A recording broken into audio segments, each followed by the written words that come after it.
दोस्तों स्वागत है आप सभी का हमारे चैनल मीडिया मैजिक बॉक्स पर। दोस्तों टीवी सीरियल अनुपमा के अपकमिंग एपिसोड में काफी बड़ा हंगामा होने वाला है।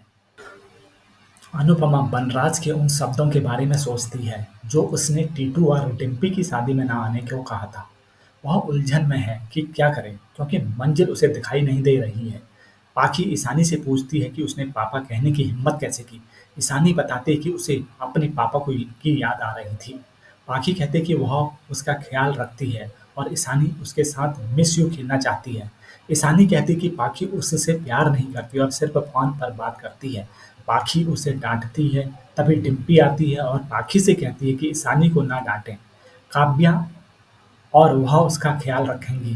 पाखी डिम्पी को उसकी तीसरी शादी के लिए ताना मारती है और कहती है कि उसने अपने परिवार के खिलाफ जाकर शादी की है। उसके पहले पति ने उसे छोड़ दिया और यह भी कहती है कि उसने उसके भाई को मार डाला है। वह कहती है कि जिससे भी वह शादी करेगी वह उस आदमी को बर्बाद कर देगी। डिम्पी कहती है कि वह अब पाखी के बुरे व्यवहार को बर्दाश्त नहीं करेगी। दोस्तों सीरियल में आगे हम देखेंगे उधर परी कहती है कि उसकी दोस्त उसकी दादी के बारे में बुरा भला कह रही थी। तोसू कहता है कि उसकी दोस्त ने सही कहा। किंजल परी को सलाह देती है कि अगर ऐसा कुछ होता है तो वह टीचर से शिकायत करे। परी कहती है कि वह स्कूल नहीं जाएगी। तोसू बताता है कि वे भारत जा रहे हैं और उनकी फ्लाइट रात की है। उसने अनुपमा के लेक्चर से बचने के लिए टिकट करवा लिए हैं। वह किंजल से कहता है कि शुरू ना करें और पैकिंग करें। किंजल पूछती है कि क्या मम्मी आ रही है। तोसू बताता है कि पापा ने उसे ना आने के लिए कहा था और अच्छा हुआ कि वह नहीं आई। किंजल कहती है कि अगर मम्मी नहीं आएगी तो डिम्पी शादी नहीं करेगी।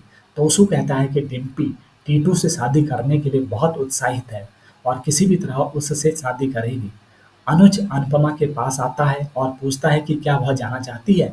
अनुपमा कहती है कि उसे पता है मिस्टर शाह और पड़ोसी उसे ताने मारकर उसकी जिंदगी नरक बना देंगे, लेकिन उससे डिम्पी के लिए जाना होगा क्योंकि डिम्पी ने बिना उसके शादी करने से इनकार कर दिया है।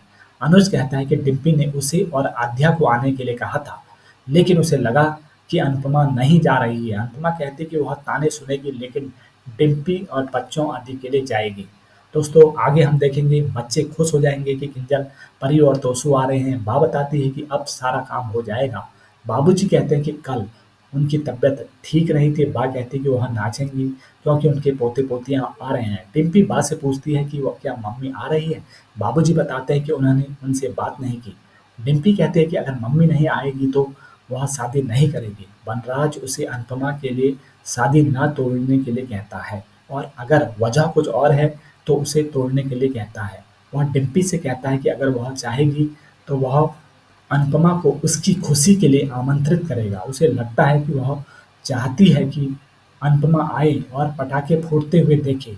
अनुज श्रुति से डिम्पी की शादी में साथ चलने के लिए कहता है।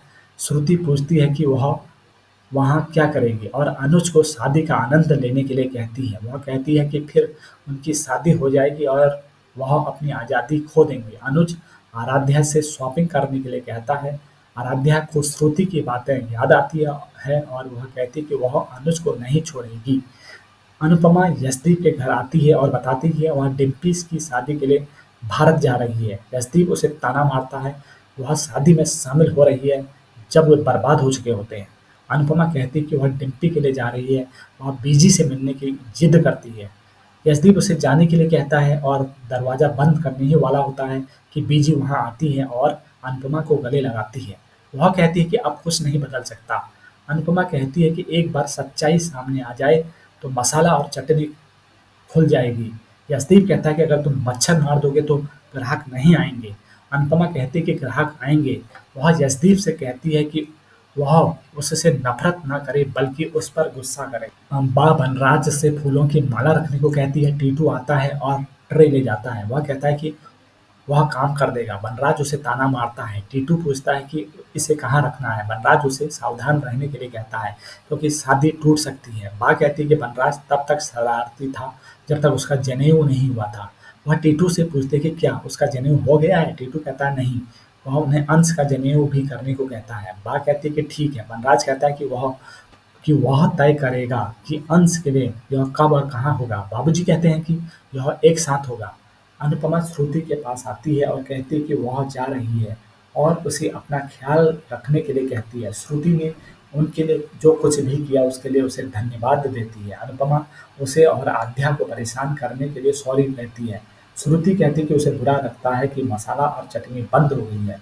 वह कहती है कि उसे आध्या के बारे में चिंता करने की ज़रूरत नहीं है क्योंकि अनुपमा यहाँ है।